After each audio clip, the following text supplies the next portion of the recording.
Hey guys, how are you doing? Hope you had a good day and hope you're ready for more drama today because there's a bunch of stuff that happened. Like we have Germany having a Russian spy, the US leaving the World Health Organization, Canada's gonna be the coldest country this week with like -50 weather, and the deal with TikTok is finally done. Yeah, TikTok is gonna be American. And we got more stories, so we gotta start with me leaving the World Health Organization because that's big. So the US left the World Health Organization, which is basically like the world's doctor. Like WHO is one of those organizations that watch for diseases around the world, like COVID-19, Ebola, bird flu, and it has 194 countries in it. And as far as we remember, the US was one of its biggest supporters. Like actually, the US paid 18% of WHO's entire budget every single year. But then Trump became the president, and on his first day, he signed an executive order saying that the United States will leave WHO. So that was what, like a year ago? But the thing is, why? Well, Trump believes that WHO failed during COVID, and also he thinks that the US pays so much for the World Health Organization. And he also thinks that the US does not have enough control about what like WHO is doing. But the thing is, in order for the US to leave the WHO, there were some requirements. Like one, give a 1-year notice, which was done because he signed the executive order last year. And two, pay all the money owed. So the US had to pay $260 million to WHO. And that money basically covers the 2024 and 2025 fees. And this law even exists because it stops president from leaving international organizations suddenly and to protect global stability. Okay, so the US had to wait a year and pay $260 million.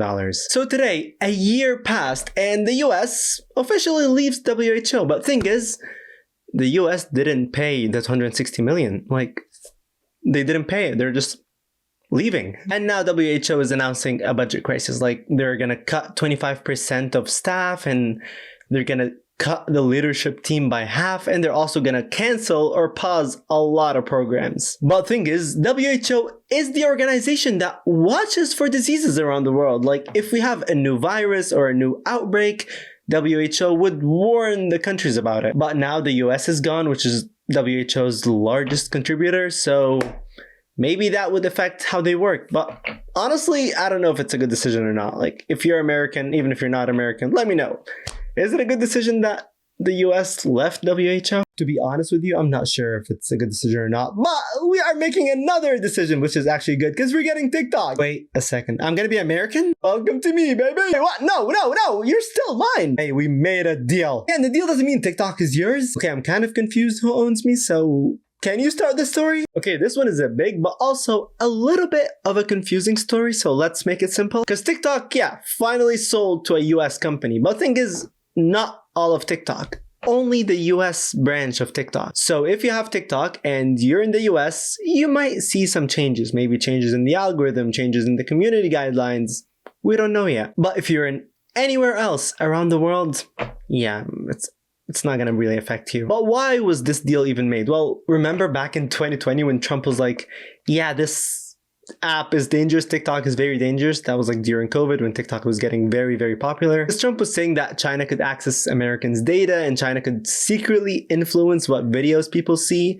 But anyway, that was just some talk and nothing happened after that, right? Then Biden came and he was like, you know what? Yeah, that's a dangerous app too. And he signed a law that says that TikTok must be sold to US owners or TikTok will be banned in the US. But then when Trump became president again, he was like, no, I don't want to ban TikTok. I'm going to keep delaying this ban until we finally make a deal. And he did it. He kept delaying the ban month after month after month.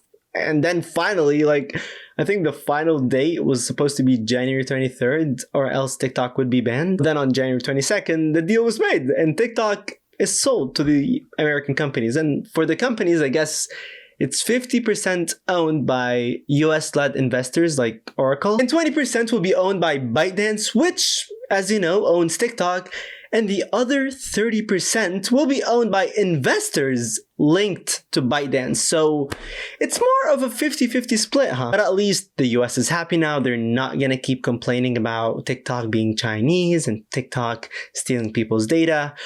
we're finally done with that drama. Finally. Okay, my story doesn't have drama, but it has pain, because my weather is going to reach -50 this week. -50? Yeah, this story is going to be painful, especially to me, because first of all, I do not like the cold, and second, I live in Canada. Actually, I'm not wearing the right attire for this story even. Yep, that's more like it. That's how big the jackets here are. Guys, this this thing is a fat one. So Environment Canada dropped a serious warning saying that this week, or like this weekend even, we're not getting a storm warning or a blizzard alert. No, they're saying that the coldest air of the entire winter season is gonna come this week. And in some areas in Ontario, Canada, it's gonna reach -50. Actually, opening the weather app right now, bro, the weather tomorrow is gonna be like -27.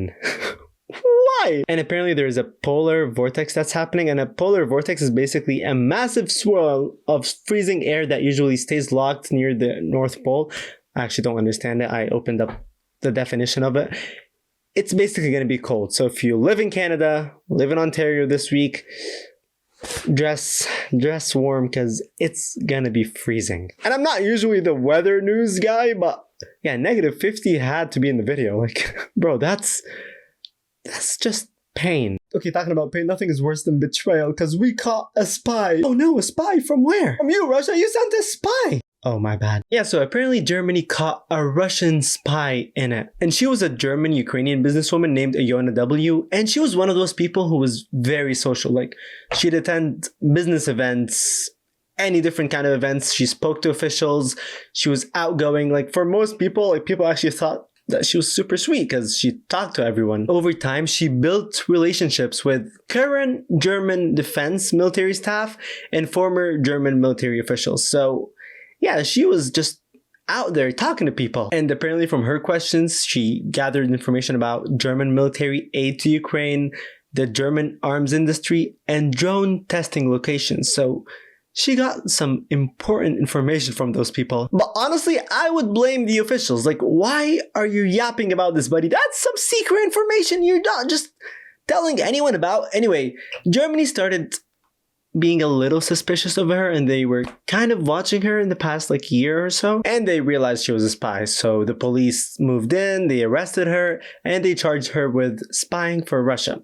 To be honest with you guys, I kind of forgot that spies exist. Like, I don't know, like it's kind of crazy to think that I might have seen a spy in person. I don't know where or who from the people I see are spies, but it would be crazy, to be honest with you. Honestly, imagine your friend or your roommate, or like someone you know is a spy. That's just a crazy thought, you know what I mean? Okay, talking about crazy, we got a crazy story, and it's fun because a guy woke up from a surgery fluent in Spanish. He wasn't fluent before, and he woke up from the surgery being fluent. Honestly, guys, this one is a wild story because, first of all, doctors have no idea how or why that happened, but yeah, this guy, Stephen Chase, apparently wakes up from surgeries being fluent in Spanish. Like, apparently every time he'd wake up from a surgery, he speaks in Spanish and fluently. Like, it happened to him this week. That's how we know about it. But thing is, the first time it happened to him was back in 2011. Because in 2011, when Stephen was 19, he had to undergo his first surgery ever, right? So doctors gave him anesthesia,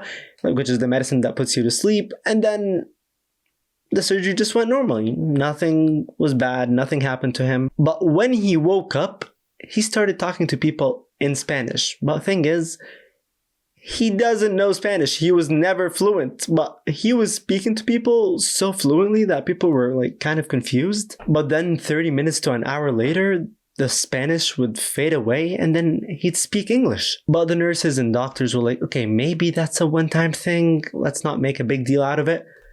It wasn't a one-time thing because it happened every single time he had a surgery for 14 years. Bro just wakes up speaking in Spanish. And the problem is he only knows simple words. Like, the only time he heard Spanish was apparently at his best friend's house, because at his best friend they spoke Spanish and that's how he heard it, right? And that's it. Now every time he wakes up from this anesthesia or coma or whatever, he's fluent. Guys, our brains are crazy, okay? This story is making me realize how crazy our brains are. Like, imagine in the future if scientists discover something that would be making us able to retrieve stuff from our brain. I don't know how that would work. I don't know what I'm saying right now. It's just a hypothesis, like something that could happen in the future. But seriously, imagine that. Like, we have a machine or we have something that makes us get all the information that we have in our brain. Like, we'd be fluent in languages, like this guy being fluent in Spanish. We remember every single thing that happened.